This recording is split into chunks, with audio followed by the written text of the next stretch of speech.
تعال اقول لك ازاي تبقى لعيب في الاستثمار في العقارات، وهقول لك في اخر الفيديو ايه السر الحقيقي اللي ممكن يكسبك صح. الفيديو ده مش تحفظه، الفيديو ده تبروزه عندك عشان اكيد هتحتاج ترجع له. شايفين الفيلل دي؟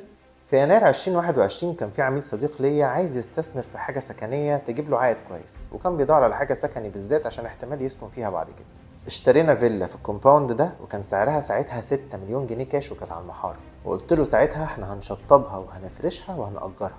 المهم شطبناها وفرشناها، واتكلفت ساعتها تشطيب وفرش 3 مليون جنيه، يعني وقفت عليه الفيلا كلها بالتشطيب بالفرش ب 9 مليون جنيه. وبعد كده ابتدينا نأجرها، واتأجرت ساعتها مفروشة ب 65 ألف جنيه في الشهر، وبتتأجر بعقد فترات قصيرة من 6 شهور لسنة، وكل ما العقد بيخلص بتتأجر بعقد جديد بسعر أعلى. حاليا الفيلا دي لسه متأجرة مدة جديدة ب 175 ألف جنيه في الشهر، ومعروض عليه 45 مليون جنيه عشان يبيعها، وطبعا مش عايز يبيع. يعني ال 9 مليون جنيه اللي دفعهم بقوا 45 مليون جنيه، وبيجيبوا له في السنة 2 مليون و100 ألف جنيه، غير طبعا إيجارات السنين اللي فاتت. هو ده يا جماعة اللي اسمه استثمار في العقارات، وفي حاجات كتير تانية بتكسب أكتر من كده.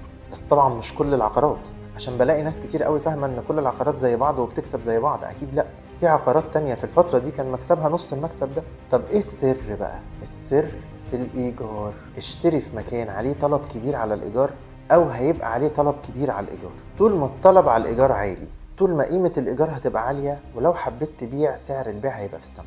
طب هل في فرص زي دي تاني، ولا خلاص اللي اشترى اشترى؟ في طبعا فرص زي دي وأحسن كمان، بس للي يعرف يصطاد الفرصة الصح. اعمل لي فولو لو عايز تعرف أسرار أكتر من النوع ده، ولو بتدور على فرص زي دي ابعت لي رسالة وهرد عليك.